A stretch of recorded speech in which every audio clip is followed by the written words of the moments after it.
Timur Tengah kembali memerah, bukan oleh matahari terbit, tetapi oleh api dan darah. Serangan besar-besaran yang dilancarkan oleh Tentara Nasional Indonesia, TNI, ke wilayah-wilayah strategis Israel telah memasuki babak paling brutal. Jika sebelumnya aksi TNI terfokus pada dukungan terhadap perjuangan Palestina di Gaza, kini dunia menyaksikan bab baru dalam sejarah militer Indonesia, penyerangan langsung ke pusat pemerintahan Israel. Tel Aviv, Yerusalem, dan Haifa, semua berubah menjadi medan perang. Gedung-gedung kementerian, fasilitas intelijen Mossad, hingga pusat komando militer Israel diselimuti asap dan reruntuhan.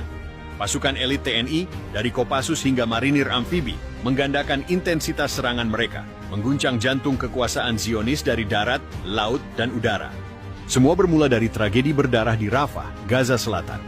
Puluhan prajurit TNI yang tergabung dalam misi bantuan kemanusiaan dibantai oleh rudal kendali Asher Essen Israel dalam sebuah serangan mendadak yang tidak pernah mendapat pengakuan.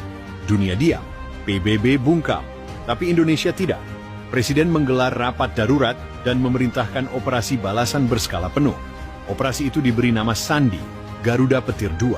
Namun kali ini, misi bukan sekadar membalas dendam, tapi menjatuhkan seluruh struktur kekuasaan Israel. Tanggal 5 Mei 2025, pukul 03.00 dini, hari waktu setempat, 24 pesawat tempur Sukhoi dan 16 drone tempur Elang Hitam TNI AU meluncurkan serangan presisi ke kawasan gedung Kementerian Pertahanan Israel di Tel Aviv. Rudal-rudal berpemandu laser menghantam menara-menara beton itu, menewaskan puluhan pejabat tinggi dan meruntuhkan pusat komunikasi tempur. Tidak berhenti di situ, Satuan Kopaska, Komando Pasukan Kata, yang menyusup dari pesisir Laut Tengah, merangsek ke wilayah pantai Herzliya dan menyerang stasiun radar Israel.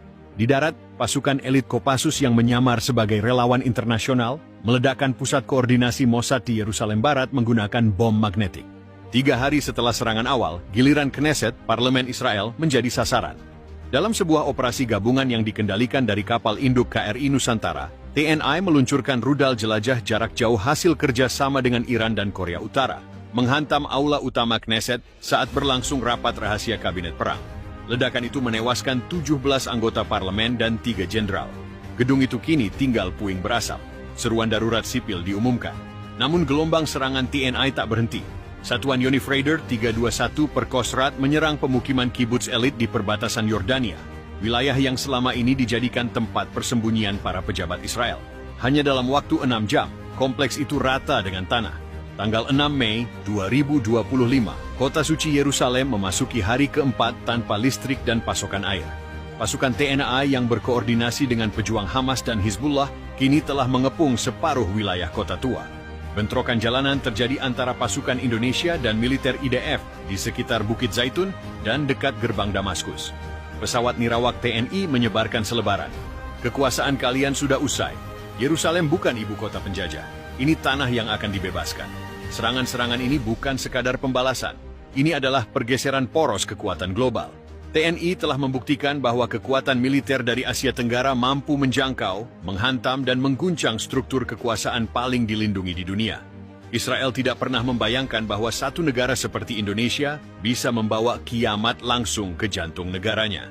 Tapi kini, kiamat itu bukan sekadar nubuatan. Ia hadir dalam bentuk roket, bom, dan prajurit-prajurit yang tidak pernah gentar. Awan kelabu menggantung di atas langit Timur Tengah, sementara tanah Palestina masih bergetar oleh dentuman balas dendam. Di tengah bara api yang belum padam sejak awal konflik, Indonesia, melalui Tentara Nasional Indonesia, TNI, menggandakan intensitas serangan terhadap jantung kekuasaan Zionis, gedung-gedung pemerintahan Israel di Yerusalem dan Tel Aviv. Ini bukan lagi operasi terbatas. Ini adalah babak baru yang lebih gelap dan lebih dalam. Kiamat Israel berlanjut. Ada pukul 03.40 dini hari waktu Yerusalem, serangkaian ledakan presisi menghantam 3 pusat vital pemerintahan Israel, Kementerian Pertahanan, Kantor Perdana Menteri, dan Kompleks Mossad di utara Tel Aviv. Drone tempur buatan PT Dirgantara Indonesia yang dimodifikasi dengan teknologi Rusia dan Iran menerobos sistem pertahanan Iron Dome yang sudah kelelahan. Mayor Jenderal TNI dalam konferensi pers global menyatakan, serangan ini adalah bentuk pembalasan terhadap pembantaian prajurit kami di Gaza. Kami tidak mencari perang, tapi jika Israel menjatuhkan bom ke tanah kami akan jatuhkan kehancuran ke jantung mereka. Laporan dari Medan menyebutkan lebih dari 17 rudal jelajah Petir II dilepaskan dari kapal selam TNI yang beroperasi secara rahasia di Laut Tengah, menghantam fasilitas vital dengan akurasi tinggi. Beberapa pusat komunikasi dan ruang bawah tanah Mossad dilaporkan hancur total. Serangan ini bukan hanya dari udara,